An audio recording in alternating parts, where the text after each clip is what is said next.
I never imagined my life could be so perfectly aligned, like all the scattered pieces of a puzzle finally clicking into place. Everything I had dreamed of since I was a little girl seemed to be materializing before my eyes. Marcus Jen was everything I thought I needed: stable, successful, charming in a way that made everyone around him feel special. We had been together for 4 years, and in that time, he had become not just my boyfriend, but my best friend, my confidant, the person I turned to when the world felt too heavy. Our relationship wasn't one of those whirlwind romances you see in movies. It was steady, built on what I believed was a foundation of trust and mutual respect. We met at a charity fundraiser where I was volunteering, and he was one of the sponsors. He approached me with a smile that seemed genuine, asked thoughtful questions about the cause, and by the end of the evening, I found myself hoping he would ask for my number. He did, and from that moment on, our lives became increasingly intertwined. Marcus was a real estate developer with a thriving business in Seattle. He worked long hours, but he always made time for me.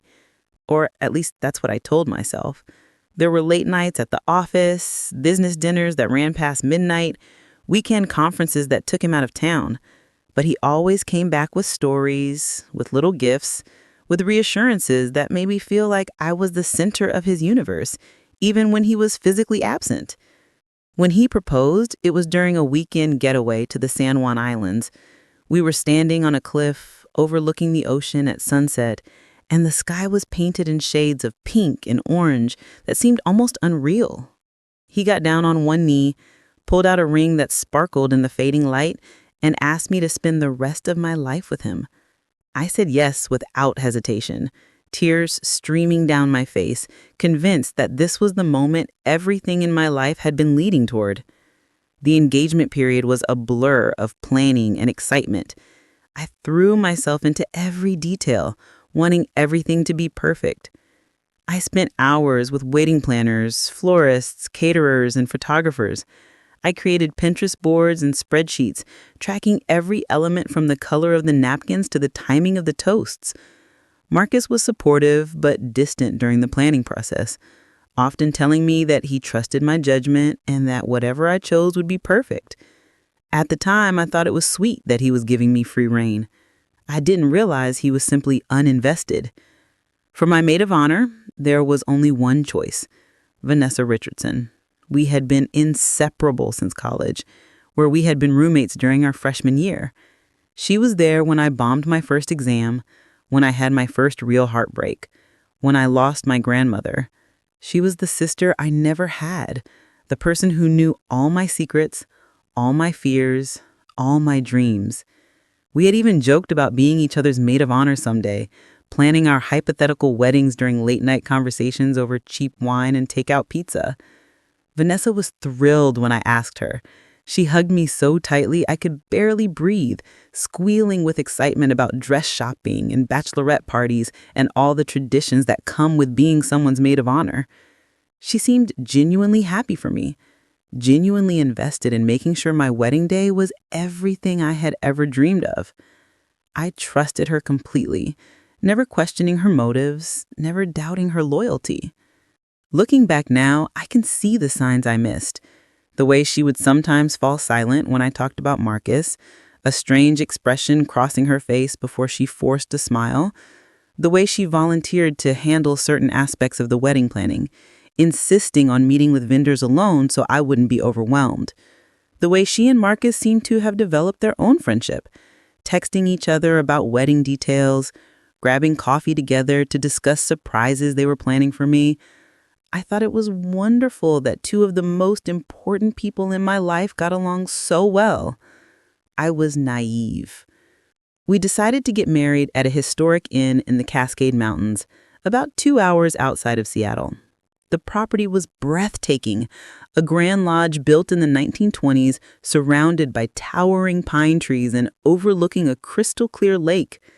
The inn had recently been renovated but maintained its vintage charm, with exposed wooden beams, stone fireplaces, and large windows that framed the mountain views like living paintings.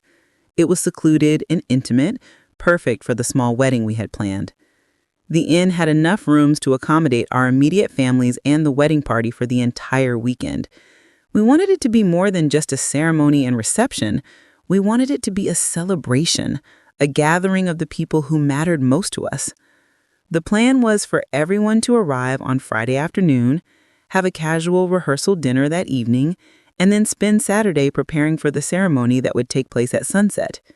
Friday arrived with perfect weather, clear blue skies, and a gentle breeze that carried the scent of pine through the air.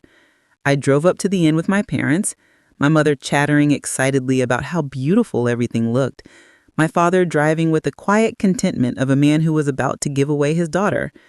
My heart was racing with anticipation, that nervous energy that comes from knowing your life is about to change forever. When we arrived, the inn staff greeted us warmly and helped us with our bags. Marcus was already there, having driven up earlier to make sure everything was set up properly. He kissed me when I walked in, but it was brief, distracted. He said he had some last-minute details to handle and disappeared before I could ask what needed his attention. I brushed off the slight unease I felt, telling myself he was just stressed about the wedding, wanting everything to go smoothly. Vanessa arrived about an hour later, her car packed with her luggage and bags full of things she insisted were essential for the weekend. She was radiant, her blonde hair falling in perfect waves, her smile bright and infectious. We hugged in the car park like we hadn't seen each other in months, even though we had met for lunch just 3 days earlier. She told me how excited she was, how this was going to be the best weekend of our lives, how she couldn't wait to see me walk down the aisle. Every word seemed sincere. Every gesture seemed genuine. That evening, we gathered for the rehearsal dinner on the inn's terrace, which overlooked the lake. String lights were draped overhead, creating a magical canopy of soft illumination as the sun began to set behind the mountains. Long tables were set with simple but elegant decorations, white linens, small vases of wildflowers, and candles that flickered gently in the evening breeze. The inn's chef had prepared a farm-to-table menu featuring local ingredients, and the wine flowed freely as everyone relaxed and enjoyed each other's company. Marcus gave a toast, thanking everyone for coming, his arm around my waist as he spoke about how lucky he felt to be marrying me. His words were beautiful, perfectly crafted, and everyone applauded with genuine emotion. But there was something in his eyes as he looked at me, a distance, a hesitation that I couldn't quite name. I squeezed his hand, trying to connect with him, but he turned away to refill his wine glass before I could read his expression more clearly. Vanessa was the life of the party, as she always was. She moved between the tables, chatting with my parents, laughing with Marcus's family, making sure everyone felt included and comfortable. She gave her own toast, talking about our friendship, sharing funny stories from college that made everyone laugh. She spoke about how happy she was to see me so in love, how Marcus was perfect for me, and how she knew we would have a beautiful life together. Her voice cracked with emotion near the end, and she wiped away tears as everyone raised their glasses. I was so moved that I didn't notice the way Marcus was watching her, or the way she avoided looking directly at him even as she spoke. After dinner, people lingered on the terrace, enjoying the cool mountain air and the view of stars beginning to emerge in the darkening sky. I stood by the railing with my mother, who was telling me how proud my grandmother would have been to see me getting married. My father joined us, putting his arm around my shoulders and kissing the top of my head in that way that he had done since I was a little girl. It was a perfect moment, suspended in time, and I wanted to memorize every detail of it. Eventually, people began drifting back to their rooms, exhausted from the travel and the emotion of the evening. Marcus kissed me goodnight in the hallway outside my room, told me he loved me, and said he couldn't wait to see me in my wedding dress. Then he went to the room he was sharing with his best man, following the tradition that the bride and groom shouldn't see each other the night before the wedding. Vanessa came to my room to help me hang up my dress and go over the timeline for the next day.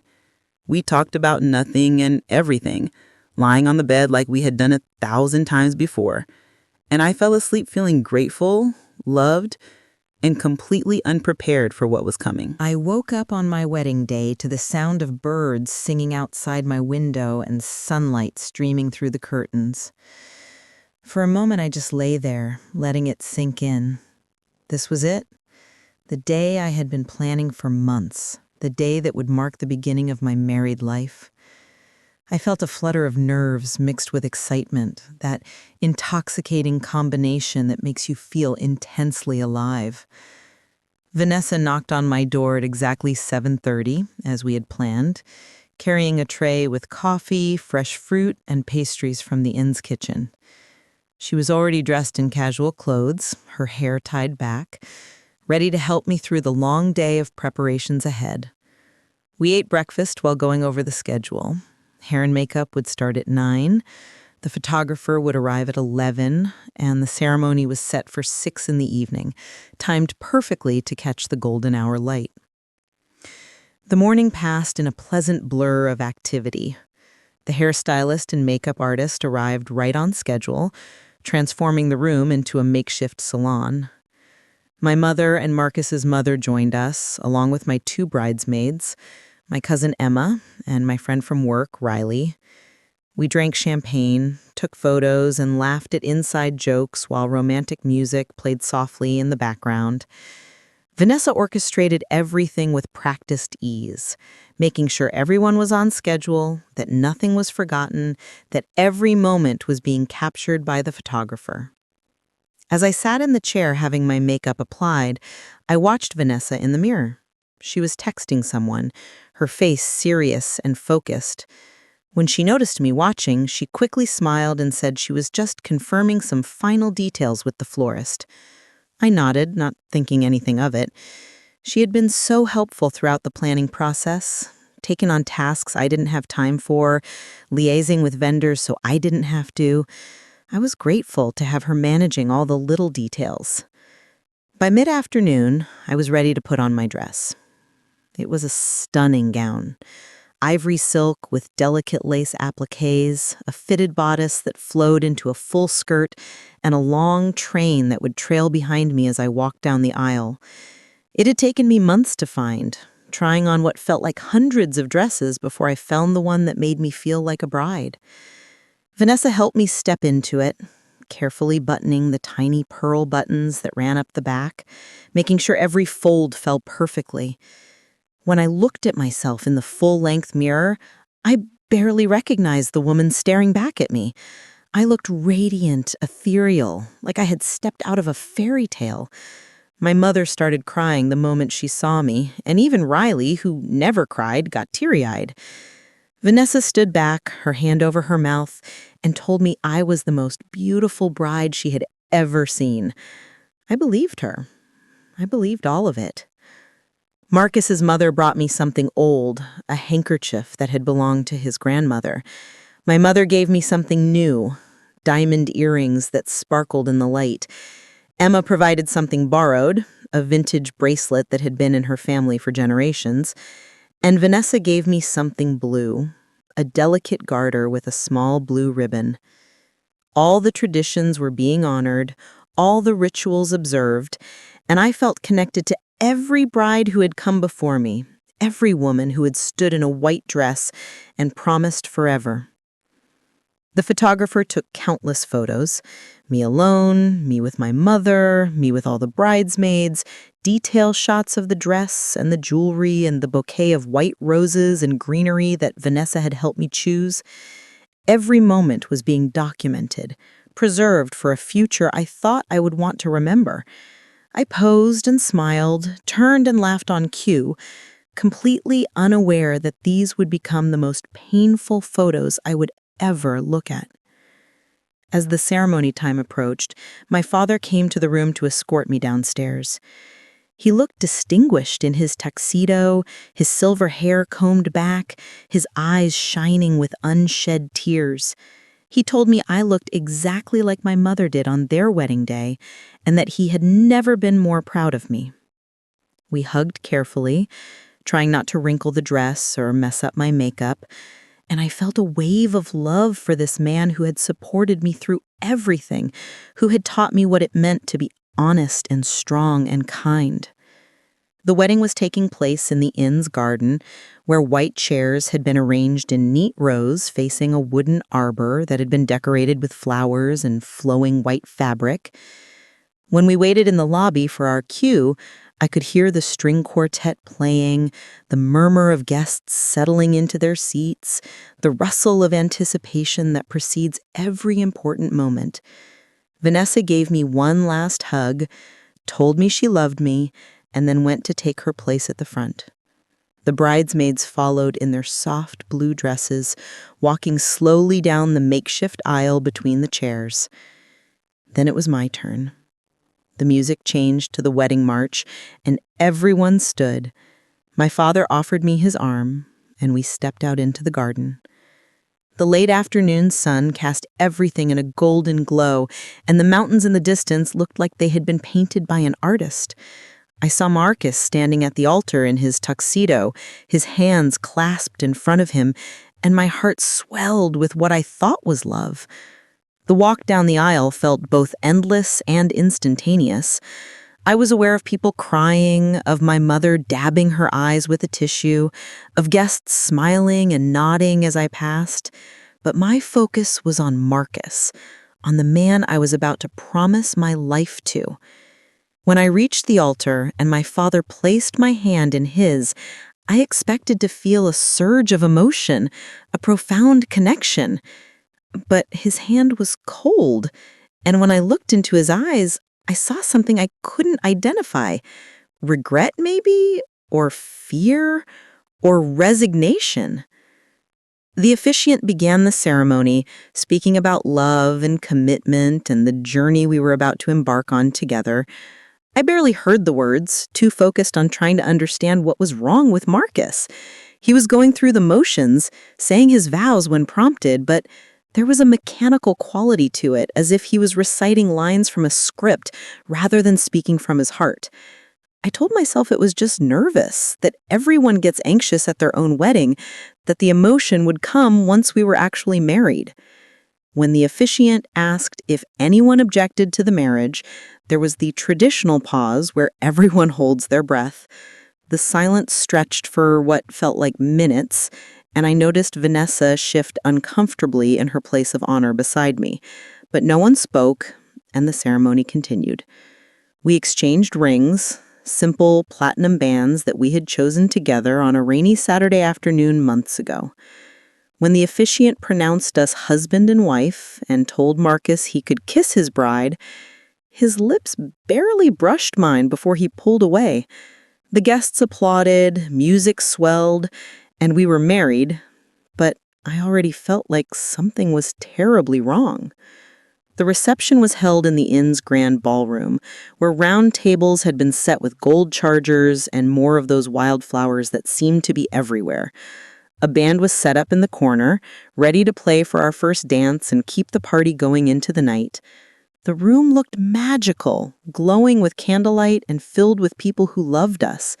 Everything I had planned had come together perfectly, so why did I feel like I was watching it all from outside my own body? Marcus and I made our entrance to cheers and applause, did our first dance to a song that had seemed meaningful when we chose it, but now felt hollow, and cut a 3-tiered cake that was almost too beautiful to eat.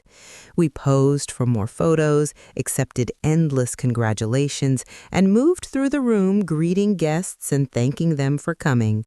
Marcus's smile was fixed in place, his responses automatic, and I noticed he was drinking more than usual, refilling his champagne glass every time a server passed. Vanessa was everywhere, making sure everything ran smoothly, directing the photographers, coordinating with the caterers, checking on guests. She was the perfect maid of honor, attentive and organized. But I noticed she avoided being in the same place as Marcus and me together. When we were cutting the cake, she stood at the edge of the crowd. When we were dancing, she was outside making phone calls.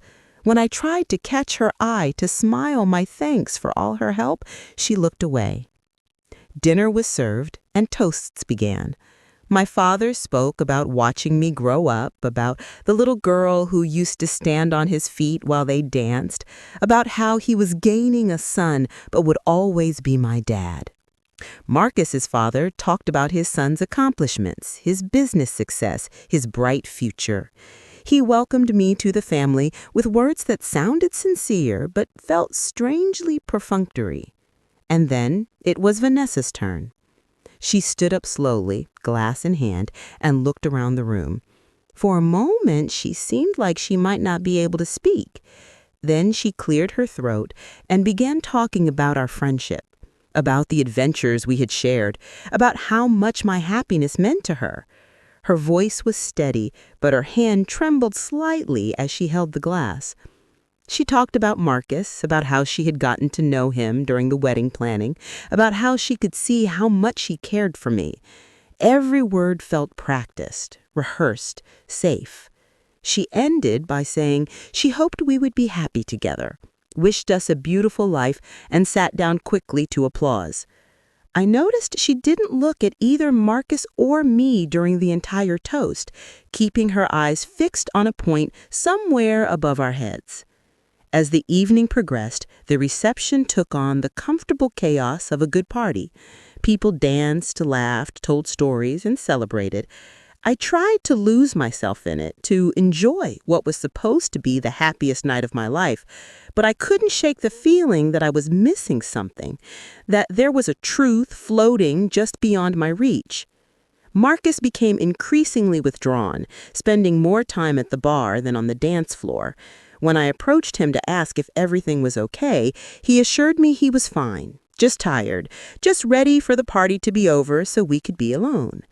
Around 11, guests began leaving, heading back to their rooms or starting the drive back to Seattle. My parents hugged me goodnight, told me how beautiful the wedding had been, said they would see me in the morning for brunch before Marcus and I left for our honeymoon in Hawaii. Marcus's parents did the same, his mother kissing my cheek and welcoming me officially to the family. The bridesmaids and groomsmen dispersed, exhausted from the long day.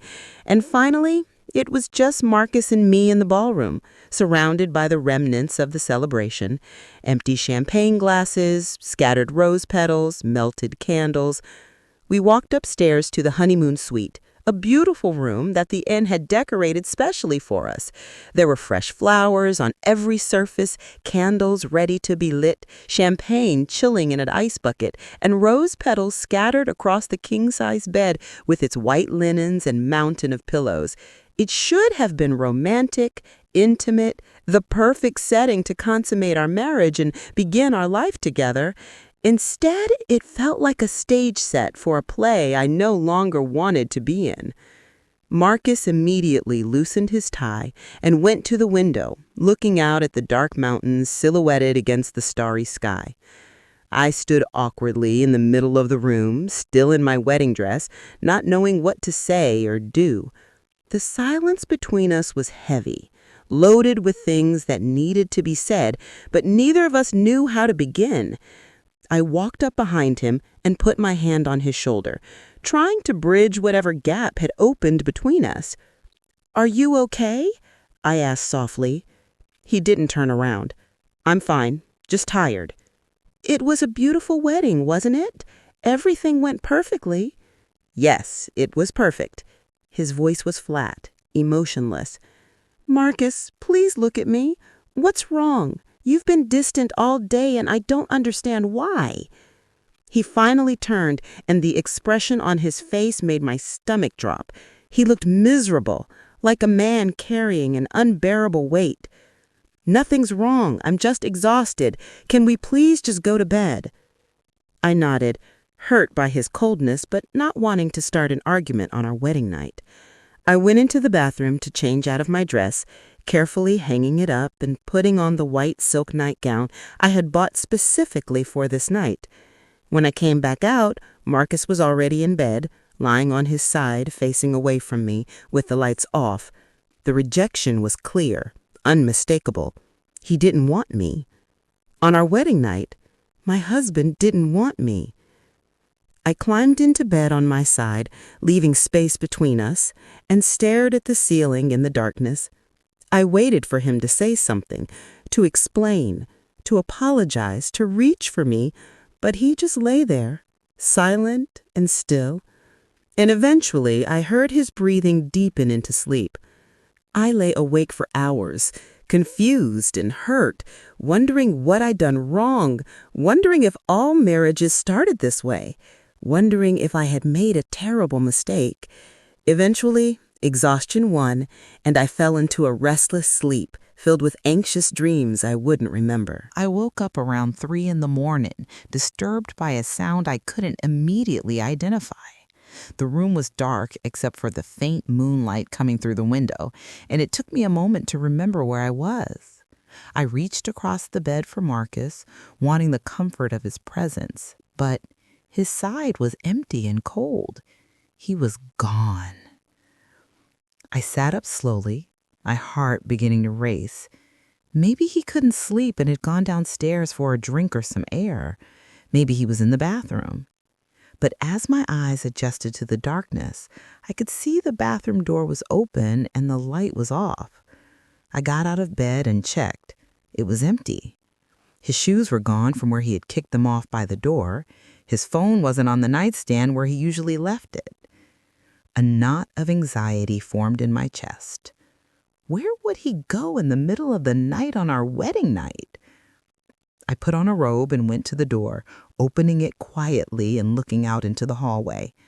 It was silent and empty, all the other guests presumably asleep in their rooms. I stood there for a moment, uncertain what to do. Should I go looking for him? Wait here for him to return? I was about to go back inside when I heard it, a sound from somewhere down the hall. It was muffled, almost imperceptible, but it sounded like a voice. I stepped into the hallway, leaving the door slightly ajar behind me, and moved toward the source of the sound. My bare feet made no noise on the carpeted floor as I walked past door after door, most of them dark and quiet. But there was light visible under one door near the end of the hall, and as I got closer, I realized the sounds were coming from that room. They were voices, low, intimate, trying to be quiet but not quite succeeding. I stopped outside the door, my hand pressed against the wall to steady myself as I listened. A woman laughed softly, and a man responded with words I couldn't make out. My brain tried to rationalize what I was hearing. Maybe it was another couple up late talking. Maybe it was someone on a phone call. Maybe it had nothing to do with Marcus at all. But then I heard his voice, clear and unmistakable, saying something that made the woman laugh again. Marcus was in there. My husband was behind this door in the middle of the night, less than 3 hours after our wedding, talking to another woman. The betrayal hit me like a physical blow, knocking the air from my lungs and making my knees weak. I leaned against the wall, my mind racing. Who was he with? What were they doing? How long had this been going on? I knew I should knock, should burst in and confront whatever was happening, but I was frozen, unable to move or think clearly. Part of me wanted to run back to our room and pretend I hadn't heard anything, to protect myself from whatever truth was behind that door. But I couldn't do it. I couldn't not know. So I stood there in the dark hallway, listening to my husband's voice mixing with a woman's, and felt my entire world beginning to crumble. "We shouldn't be doing this," I heard the woman say, her voice clearer now. "Not tonight, not after—" I know, but I couldn't stay away. I tried, but I couldn't. "What about her? She's your wife now. This has to stop."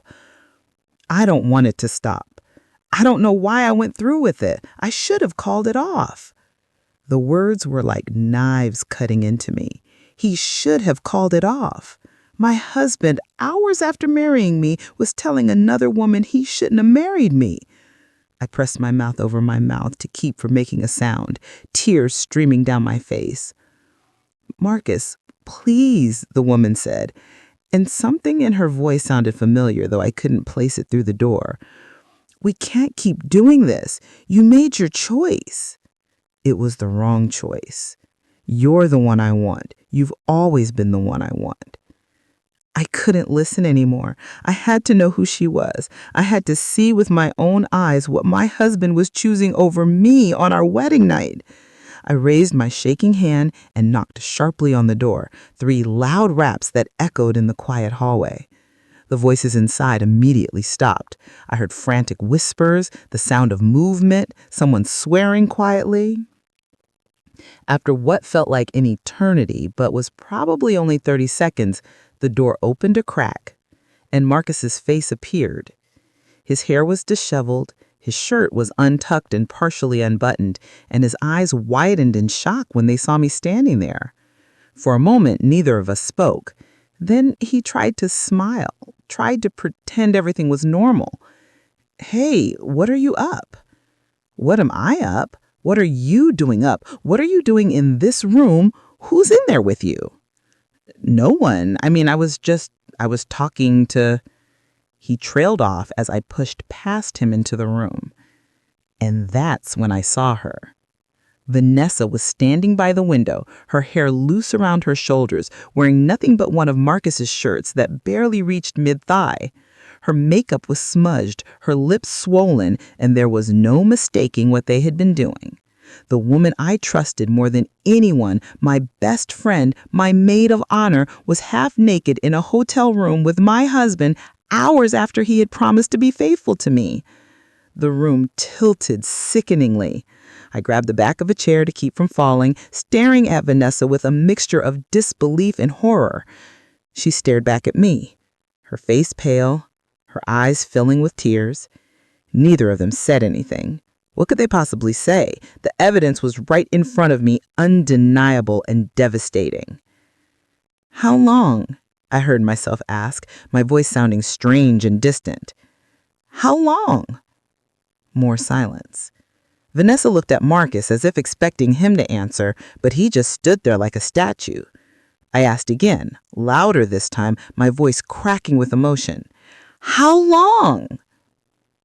"6 months," Vanessa whispered, so quietly I almost didn't hear her. 6 months! Half a year, the entire time we were planning the wedding, choosing flowers and tasting cakes and sending invitations, Marcus was sleeping with my best friend. All those times she met with vendors on my behalf, all those coffee dates with Marcus to discuss surprises for me, they were covering up an affair. They had been betraying me together while I trusted them both completely. 6 months, I repeated, tasting the words, trying to make them make sense. "You've been sleeping with my husband for 6 months, Vanessa, while you helped me plan my wedding, while you stood beside me as my maid of honor, while you smiled and hugged me and told me how happy I was for you." She started crying in earnest now, collapsing into a chair with her face in her hands. "I'm sorry. I'm so sorry. I never meant for it to happen. It just did." "Things don't just happen, Vanessa. You made choices. Every single day for 6 months, you both made the choice to lie to me, to betray me, to let me marry him knowing this was going on. How could you do this to me? I loved you. You were my best friend." I know, and I'm sorry, but I love him.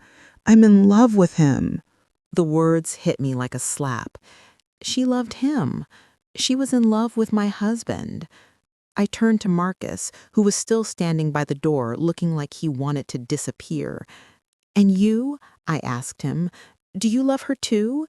Is that what you were telling her when I was standing outside, that you shouldn't have married me, that she's the one you want?" He couldn't meet my eyes. His silence was answer enough. "So why did you marry me, Marcus? Why did you stand up there today and make vows you never intended to keep? Why didn't you just call it off?" Finally, he spoke, his voice barely audible. "I thought I could do it. I thought I could forget about her and be a good husband to you. You're perfect on paper, stable, kind, from a good family. My parents love you. Everyone expected us to get married. I thought that would be enough." Enough? I was supposed to be enough? I'm not some character in your life story, Marcus. I'm a person. I deserve to be loved, not settled for. I deserve a husband who wants me, not one who's pretending while he's in love with someone else. I turned back to Vanessa, who was still crying in the chair, looking small and pathetic in Marcus's shirt. All the years of friendship, all the memories we had shared, all the times I had been there for her and she had been there for me, it was all tainted now, all built on a foundation that had been crumbling without my knowledge. "You're not who I thought you were," I told her. "Neither of you are, and I'm done. I'm done with both of you." I walked out of the room, leaving them there together, which is apparently what they wanted. I went back to the honeymoon suite, my wedding night sanctuary that had become a joke, and started packing my things. My hands were shaking so badly I could barely zip my suitcase, but I forced myself to move, to take action, to do something other than collapse into the grief that was threatening to overwhelm me. I changed out of the silk nightgown into jeans and a sweatshirt, pulled my hair into a ponytail, and scrubbed the carefully applied makeup off my face. The woman in the mirror didn't look like a bride anymore. She looked tired, broken, and older than she had been just hours ago. I stared at my reflection, barely recognizing myself, and realized I had no idea who I was anymore. Everything I had built my identity on, my relationship with Marcus, my friendship with Vanessa, my belief in love and loyalty and happily ever after, had been revealed as illusions. I left the honeymoon suite with my suitcase and my wedding dress still hanging in the closet, a ghost of a dream that had died before it could even begin. I walked down the stairs to the lobby, which was empty except for a night clerk who looked surprised to see anyone at 4 in the morning. I told him I needed to check out immediately, that there had been a family emergency. He didn't ask questions, just processed my departure and wished me well. I wanted to laugh at the absurdity of it. Well wishes from a stranger on what was supposed to be my wedding night. I threw my suitcase in my car and sat in the driver's seat for a moment, trying to figure out what to do next. I couldn't drive home.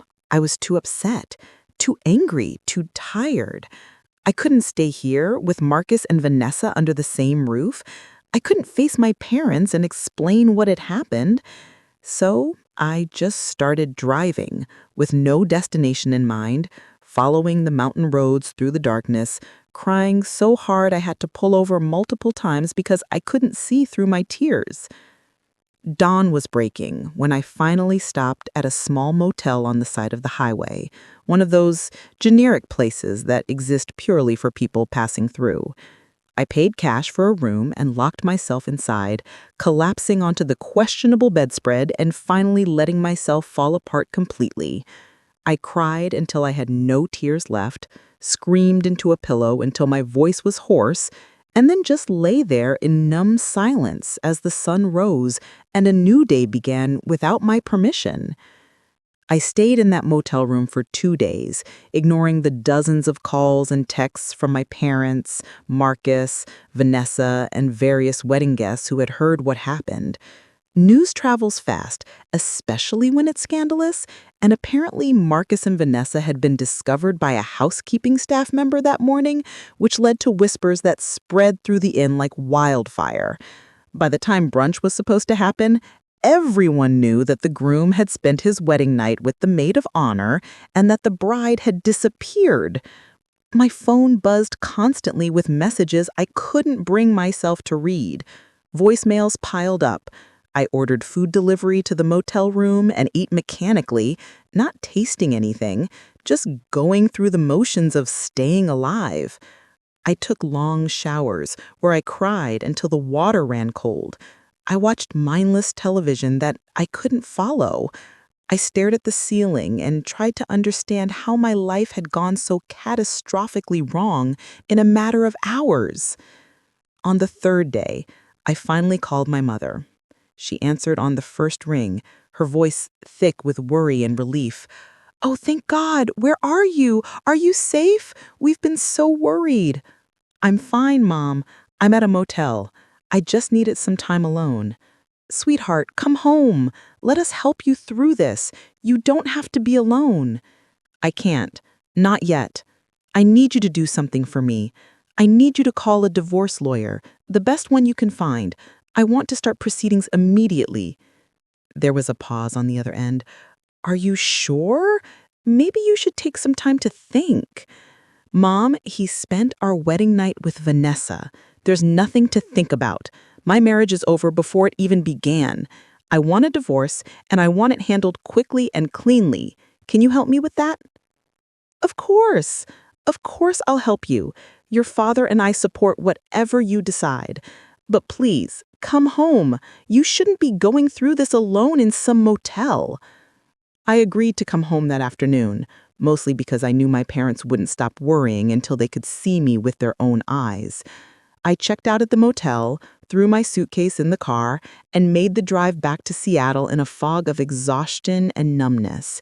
The emotional storm had passed, leaving behind a strange calm that felt almost worse than the pain. I wasn't crying anymore. I wasn't angry anymore. I just felt empty, hollowed out, like someone had scooped out everything that made me who I was and left behind a shell. My parents were waiting for me when I pulled into their driveway. My mother ran out before I had even turned off the car, pulling me into a hug that I couldn't return because my arms felt too heavy.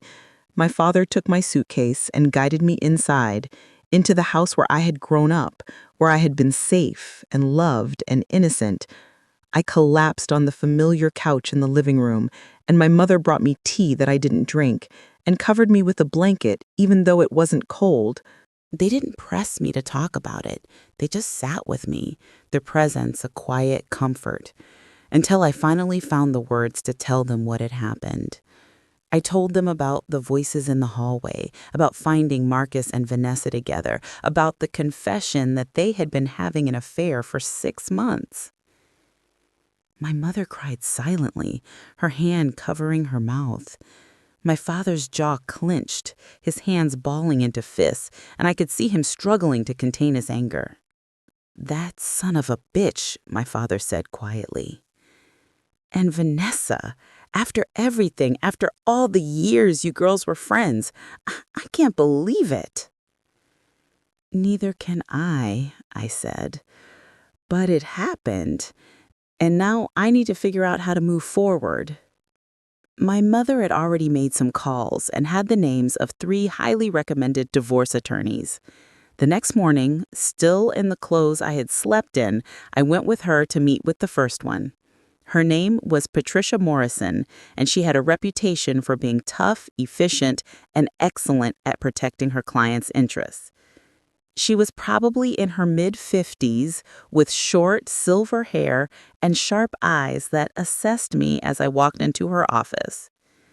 "Tell me everything," she said once we were seated, her pen poised over a legal pad. I told her the whole story, surprised at how clinical I could make it sound, like I was describing something that had happened to someone else. She took notes, asked clarifying questions, and nodded occasionally. When I finished, she put down her pen and looked at me directly. "First, I'm sorry this happened to you. It's awful and you deserve better. Second, from a legal standpoint, this should be fairly straightforward. You were married for less than a day and there are witnesses to the adultery. We can file for an annulment rather than a divorce, which might be psychologically easier for you. It's as if the marriage never happened. Can we do that even though the marriage was technically legal? Yes, there are grounds for annulment, including fraud, which could apply here since he married you while actively involved with someone else. We'll need to document everything, witness statements, any text messages or evidence of the affair, the timeline. The more we have, the stronger our case." I nodded, feeling the first small spark of something like determination. "What about the wedding expenses? We spent over $60,000. "We can pursue reimbursement, though it might be difficult depending on how the finances were structured. Who paid for what?"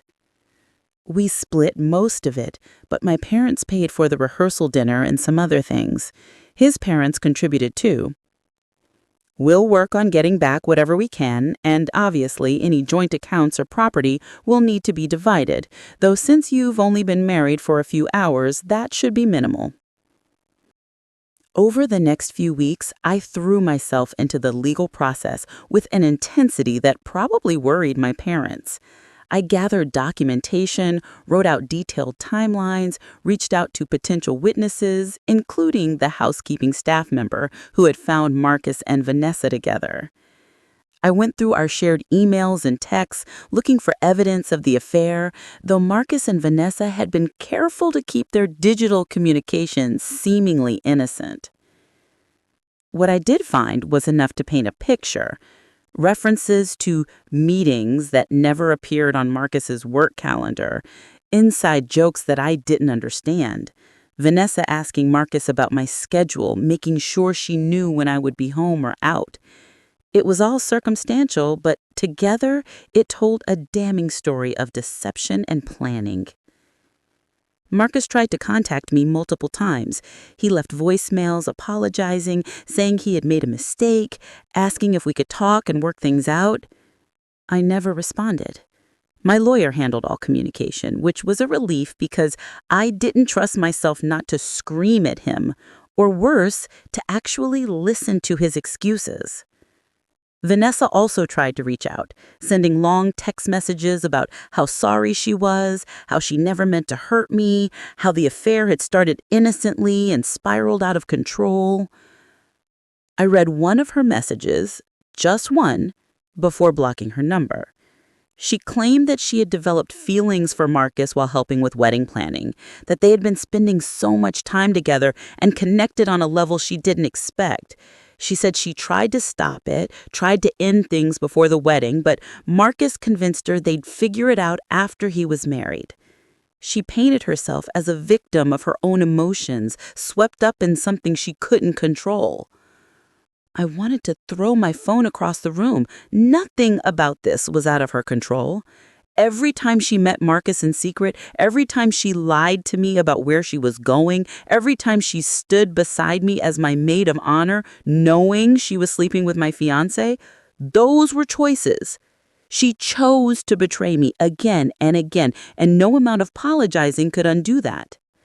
The annulment process moved quickly, partly because Marcus didn't contest it. He signed the papers without argument, perhaps out of guilt, or perhaps because he knew fighting it would be pointless. Within 3 months of my wedding day, my marriage was legally erased, as if it had never existed. I got back most of the money I personally spent on the wedding, though my parents' contribution was harder to recover. Marcus's family quietly reimbursed them for the rehearsal dinner, along with the formal apology letter that my mother said was stiff and embarrassed. But the legal resolution didn't heal the emotional wounds. I still felt betrayed, humiliated, and profoundly foolish. How had I not seen it? Were there signs I missed?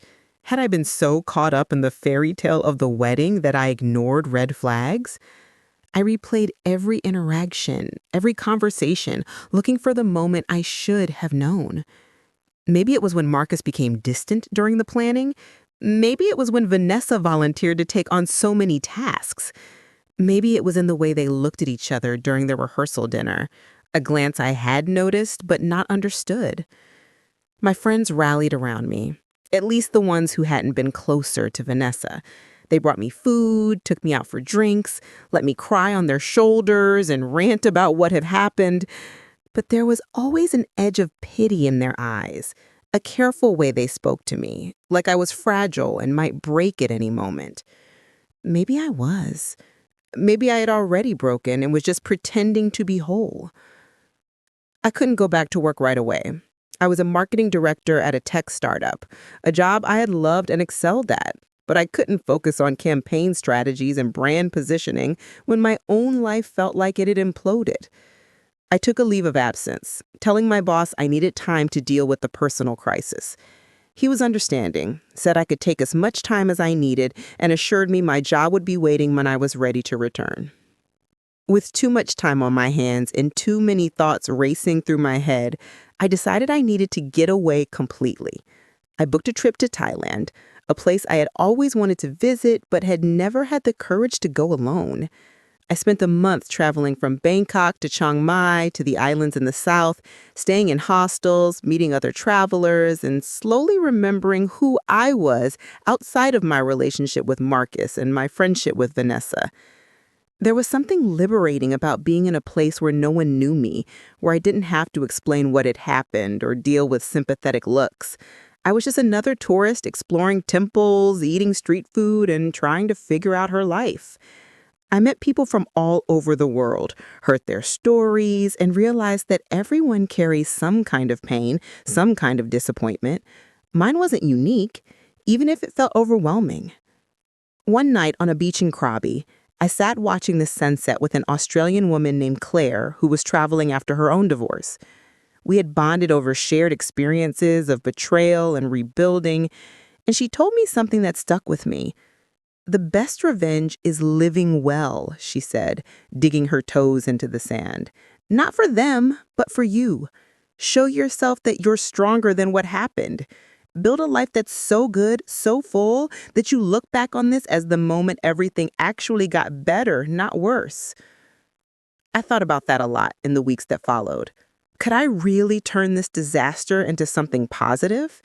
Could I rebuild my life in a way that was even better than before? It seemed impossible, but what was the alternative? Staying broken forever? Letting Marcus and Vanessa define the rest of my story? I refused to give them that power. When I returned from Thailand, I felt different. Not healed. I don't think you fully heal from that kind of betrayal, but stronger, clearer about what I wanted.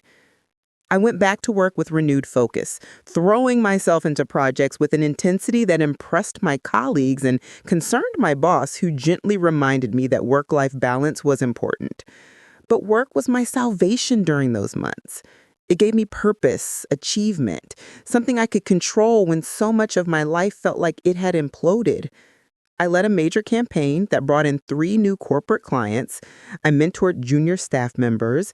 I volunteered to take on projects no one else wanted. And slowly my professional life began to flourish in a way it hadn't when I was distracted by wedding planning and relationship maintenance. About 6 months after the annulment, I was promoted to Senior Director of Marketing, a position that came with a significant raise and more responsibility. My boss told me during the promotion meeting that he had been impressed with my resilience and work ethic, that I had shown leadership qualities that made me valuable to the company.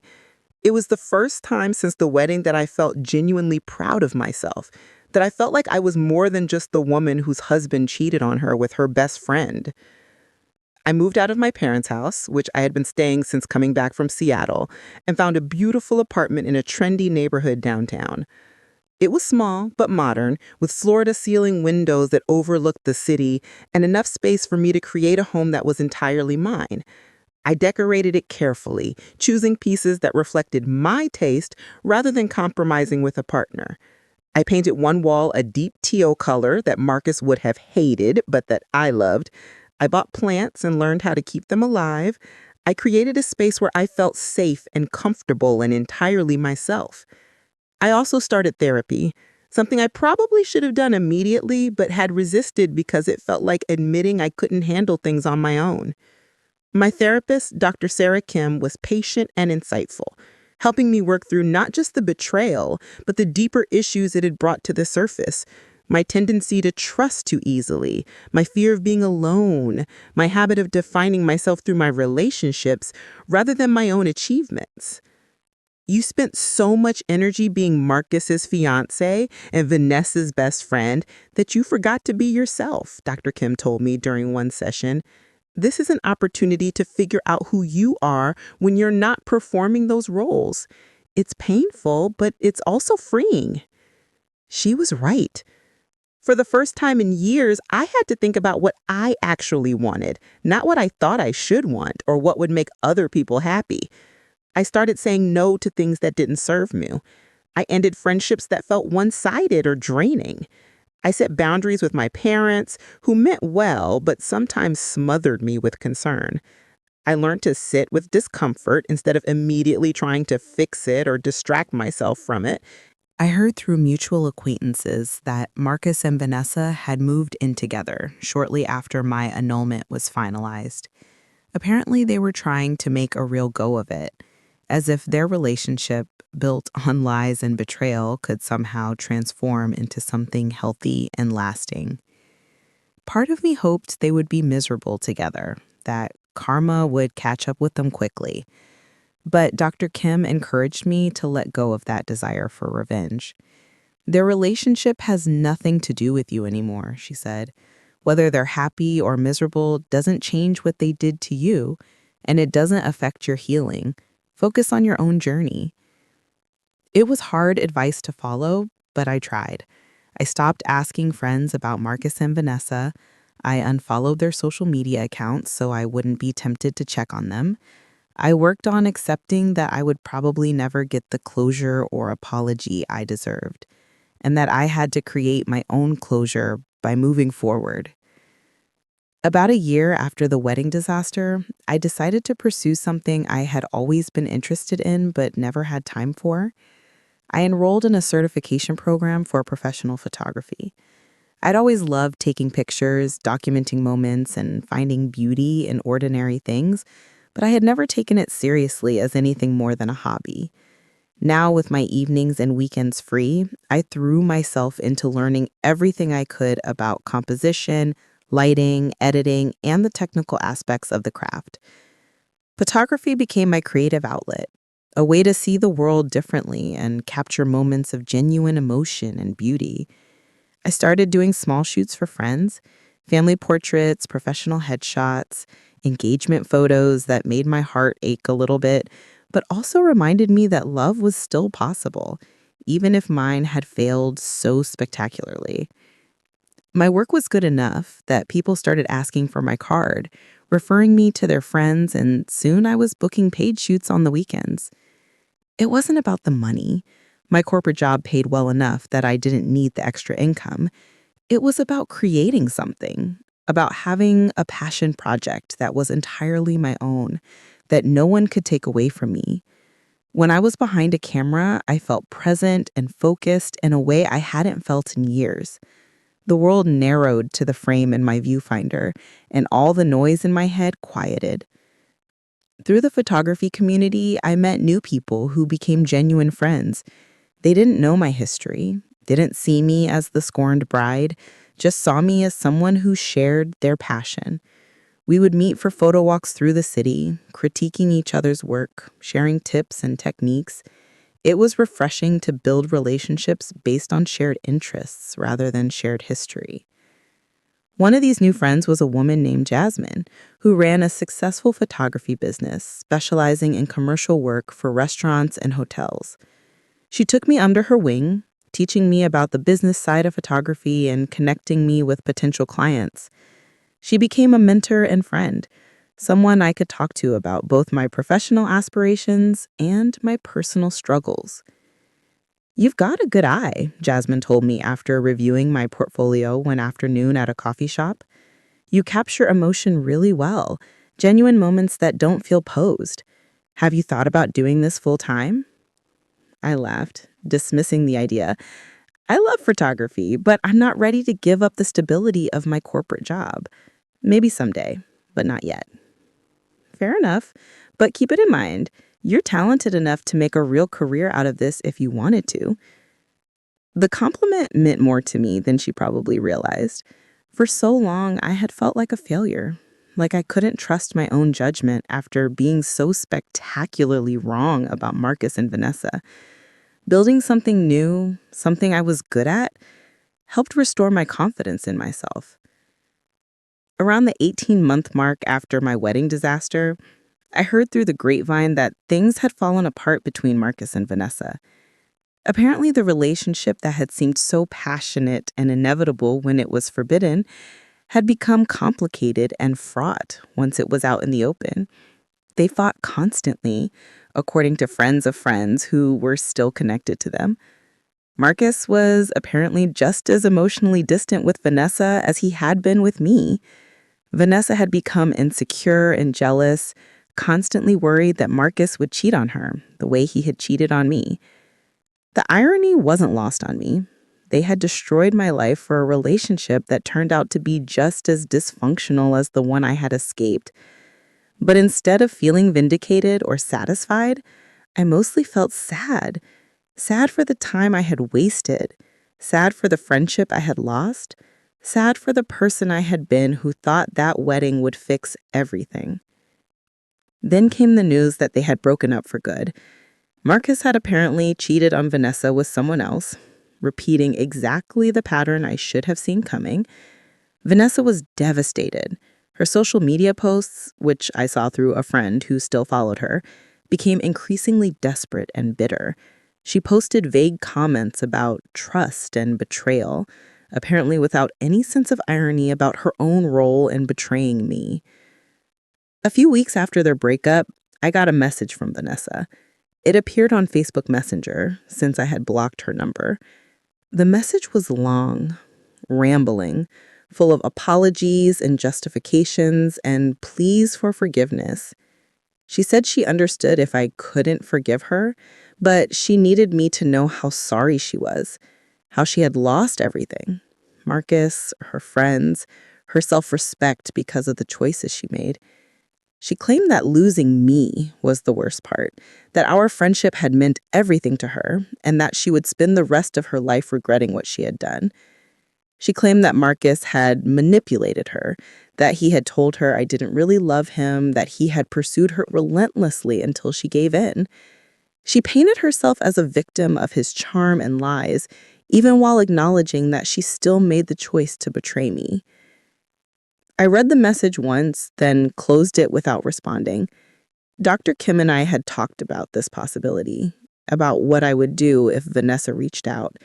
My therapist had encouraged me to think about what would actually serve my healing, not what Vanessa needed or what would make me look like a good person. You don't owe her forgiveness, Dr. Kim had said. Forgiveness is for you, not for her, and it doesn't require reconciliation.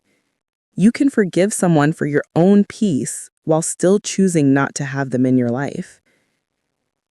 I thought about that message for days. Part of me wanted to respond, to tell Vanessa exactly how much she had hurt me, to make sure she understood the depth of the damage she had caused. But what would that accomplish? She knew what she had done. My anger and pain wouldn't teach her anything she didn't already know. And engaging with her would just drag me back into a dynamic I had worked so hard to escape. So I didn't respond. I saved the message just in case I ever needed evidence of her confession, and then archived it so I wouldn't have to see it every time I opened the app.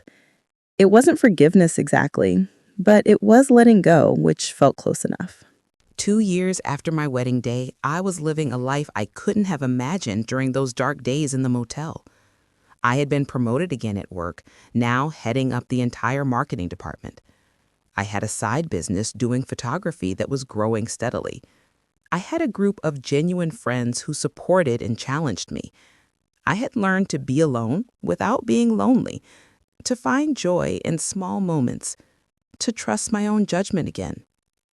I was attending a tech industry conference in San Francisco, networking and scouting potential partnerships for my company, when I met him. His name was Nathan Rivers, and he was the founder of a sustainable tech startup that was making waves in the industry. He was giving a keynote speech about ethical business practices, and something about his authenticity, the way he spoke with genuine passion rather than corporate polish, caught my attention. After his speech, I found myself in line to talk to him, along with dozens of other people who wanted to introduce themselves or pitch ideas. When it was my turn, I handed him my business card and told him I'd love to discuss a potential partnership between our companies. He smiled, a warm, genuine smile that reached his eyes, and said he'd be interested in hearing more. "Are you free for coffee?" he asked. "I have about an hour before my next meeting, and I'd rather talk now while I'm thinking about it than schedule something weeks out and lose the momentum." I agreed, and we walked to the conference center's cafe together, making small talk about the conference and the sessions we had attended. Over coffee, we talked about business for about 10 minutes before the conversation naturally drifted to more personal topics. He was easy to talk to, asking genuine questions and actually listening to the answers rather than just waiting for his turn to talk. He told me about starting his company after working in corporate tech for years and becoming disillusioned with the industry's environmental impact. He talked about the challenges of running a startup, the fear of failure, the excitement of building something from scratch. I found myself sharing my own professional journey, including my recent promotions and my photography side business. A marketing director who's also a photographer, he said thoughtfully. That makes sense. Both are about telling stories visually, creating emotional connections. I hadn't thought about it that way, but he was right. What about you? Do you have any creative outlets outside of work? He said, I build furniture, looking slightly embarrassed, completely analog, hands-on work. After spending all day staring at screens and dealing with code and investors, there's something satisfying about working with wood and creating something physical. We talked for nearly 2 hours, far past his scheduled next meeting, before he finally looked at his watch and swore. I'm so sorry, I completely lost track of time. I was supposed to be in a meeting 20 minutes ago. I'm sorry for keeping you, I said, though I wasn't sorry at all. Don't be. This was the most interesting conversation I've had at this conference. He pulled out his phone. Can I get your number? I'd love to continue this conversation sometime, maybe over an actual meal instead of conference center coffee. I hesitated for just a moment, old fears rising up. What if I was wrong about him? What if he wasn't who he seemed? What if I got hurt again? But then I remembered what Dr. Kim had told me. You can't protect yourself from all pain without also protecting yourself from all joy. At some point, you have to take the risk of trusting again. I gave him my number. Nathan texted me that evening, apologizing again for running late to his meeting and asking if I'd like to have dinner the next night. We met at a small Italian restaurant away from the conference hotels, somewhere quiet where we could actually hear each other talk. The conversation flowed as easily as it had over coffee, ranging from work to hobbies to books to travel. He didn't pry into my personal life, but he mentioned that he had been divorced for 3 years, that it had been amicable but painful, and that he had spent a lot of time working on himself before feeling ready to date again. I appreciated his openness, the way he could talk about something difficult without making it seem like he was carrying around unresolved baggage. What about you? He asked carefully. Have you been married? This was always the tricky moment, the point where I had to decide how much to share. I could have lied or deflected, but something about Nathan made me want to be honest. Technically, yes, but it was annulled. I found out on my wedding night that my husband had been having an affair with my maid of honor. The whole thing was pretty devastating, but it was also 2 years ago, and I've done a lot of work to move past it. That's awful. I'm so sorry that happened to you. Thank you. It was terrible at the time, but honestly, it was probably the best thing that could have happened. I would have been miserable in that marriage, living with someone who didn't actually want to be with me. Better to find out immediately than waste years of my life. That's a healthy way to look at it. Not everyone could turn that experience into something positive. We didn't dwell on it, moving the conversation forward naturally, but I appreciated that he had acknowledged it without making a big deal out of it, without treating me like I was damaged or fragile. Nathan lived in Portland, about 3 hours' drive from Seattle, which seemed like both a blessing and a curse when we started seeing each other regularly. The distance meant we couldn't fall into the easy routine of constant togetherness, which forced us to be intentional about our relationship. We would take turns driving to visit each other on weekends, sometimes meeting halfway for hiking or exploring small towns along the coast. Our relationship developed slowly, carefully, without the intense pressure and rush of my relationship with Marcus. Nathan never pushed for more than I was ready to give, never tried to accelerate our timeline, never made me feel like I had to prove my commitment. We just enjoyed each other's company, building trust through consistency and honesty, rather than grand gestures. The first time we had a disagreement, about 6 months into dating, Over something minor involving scheduling and miscommunication, I braced myself for it to spiral into something ugly. But Nathan didn't shut down or get defensive. He apologized for his part in the misunderstanding, listened to my perspective, and we worked it out like adults who respected each other. It was such a stark contrast to my relationship with Marcus, where conflicts had always felt loaded and unresolved, that I actually cried afterward from relief. "Why are you crying?" he asked, concerned. "I thought we figured it out." "We did. I'm crying because you actually communicated with me, because we had a problem and solved it instead of letting it fester, because this feels healthy and normal, and I'm not used to that." He pulled me into a hug, understanding without needing more explanation. "You deserve healthy and normal," he said quietly. "You deserve someone who shows up and communicates and treats you with respect." Through my relationship with Nathan, I learned what genuine partnership looked like. He celebrated my professional successes without feeling threatened by them. He encouraged my photography business and even built me a beautiful custom desk for editing photos in my apartment. He introduced me to his friends and family without any hesitation or weirdness. He was proud to be with me, and he showed it through both words and actions. But he also maintained his own independence. He had his own friends, his own hobbies, his own life in Portland that didn't revolve around me. We didn't need to be together constantly to feel secure in our relationship. We trusted each other, gave each other space, and came together from a place of choice rather than need. About a year into our relationship, Nathan's company got a major contract that required him to be in Seattle more frequently. He started spending weeks at a time at my apartment rather than just weekends, and we fell into a comfortable domestic routine. We cooked together, worked from my apartment on our respective projects, explored the city together on evenings and weekends. "I think I'm going to look for an apartment in Seattle," he told me one morning over coffee.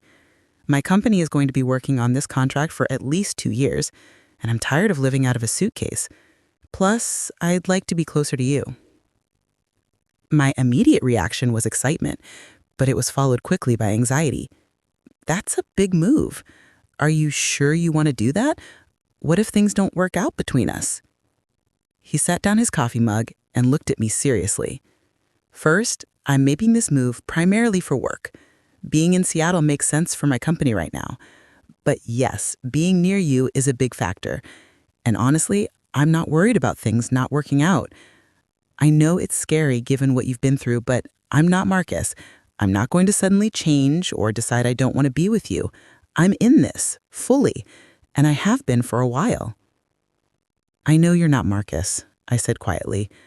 "I'm working on not letting my past dictate my future." "Good, because you deserve a future that's completely different from your past." Nathan found an apartment about 15 minutes from mine, maintaining some independence while being close enough that we could see each other easily whenever we wanted. It was the perfect balance, giving us the benefits of proximity without the pressure of officially moving in together before we were both ready. Around this time, I heard through the grapevine that Marcus had gotten engaged to someone new, the woman he had cheated on Vanessa with. I felt nothing when I heard the news, no anger or hurt or jealousy, just a mild hope that this woman knew what she was getting into. I didn't wish him ill, but I didn't wish him particularly well either. He was just someone from my past, increasingly irrelevant to my present. Vanessa, on the other hand, seemed to be struggling. According to mutual acquaintances, she had moved back to her hometown, worked a series of short-term jobs, and had largely withdrawn from social life. She had apparently sent similar apology messages to several people in our former friend group, trying to rebuild bridges she had burned. Most people either ignored her or gave polite but distant responses. Her betrayal had been too public, too spectacular for people to easily forgive or forget. I felt a twinge of sympathy for her, brief and quickly suppressed. She was experiencing the consequences of her choices, learning the hard way that actions have repercussions that last far beyond the moment of betrayal. But my sympathy didn't extend to wanting to reconcile or offer her absolution. Some bridges, once burned, should stay burned. 3 years after my wedding that wasn't, I finally felt like I had fully reclaimed my life. I wasn't defined by what Marcus and Vanessa had done to me. I had built a career I was proud of, developed a creative passion that brought me joy, cultivated meaningful friendships, and found a relationship that was everything my marriage should have been, but wasn't. Nathan and I had been together for over a year and a half, and he had become my partner in every sense of the word. We supported each other's dreams, challenged each other to grow, and created a relationship based on mutual respect and genuine affection. There were no secrets between us, no games, no wondering if he really wanted to be with me. He showed up consistently, loved me openly, and made me feel valued every single day. One evening, as we were cooking dinner together in my apartment, something that had become our weekend ritual, Nathan brought up an unexpected topic. "I've been thinking about something, and I want to run it past you before I move forward." "Okay," I said, curious but not worried. Nathan's tone wasn't ominous, just thoughtful. "My company has grown enough that I'm thinking about opening a second office, maybe even relocating our headquarters. Portland has been great, but Seattle has better access to the talent and resources we need for the next phase of growth." "That makes sense," I said. "Seattle's a bigger market." "Right, and I was thinking, what if we looked for an apartment together? Not your apartment or mine, but something that's ours, a place we choose together that doesn't have the history of either of our current spaces." My hands stilled where I was tearing lettuce for a salad. Living together. It was a big step, one I had thought about, but hadn't brought up because I was nervous about pushing things too fast, about repeating old patterns. But Nathan bringing it up made it feel less scary somehow. "I'd like that," I said slowly, "but I want to be honest. I'm terrified. Not of you, but of, what if I'm wrong again? What if I think this is different, but it's really the same?" He set down his coffee mug and looked at me seriously. "First, I'm making this move primarily for work. Being in Seattle makes sense for my company right now. But yes, being near you is a big factor, and honestly, I'm not worried about things not working out. I know it's scary, given what you've been through, but I'm not Marcus. I'm not going to suddenly change or decide I don't want to be with you. I'm in this, fully, and I have been for a while." "I know you're not Marcus," I said quietly. "I'm working on not letting my past dictate my future." "Good, because you deserve a future that's completely different from your past." Nathan found an apartment about 15 minutes from mine, maintaining some independence while being close enough that we could see each other easily whenever we wanted. It was the perfect balance, giving us the benefits of proximity without the pressure of officially moving in together before we were both ready. Around this time, I heard through the grapevine that Marcus had gotten engaged to someone new, the woman he had cheated on Vanessa with. I felt nothing when I heard the news, no anger or hurt or jealousy, just a mild hope that this woman knew what she was getting into. I didn't wish him ill, but I didn't wish him particularly well either. He was just someone from my past, increasingly irrelevant to my present. Vanessa, on the other hand, seemed to be struggling. According to mutual acquaintances, she had moved back to her hometown, worked a series of short-term jobs, and had largely withdrawn from social life.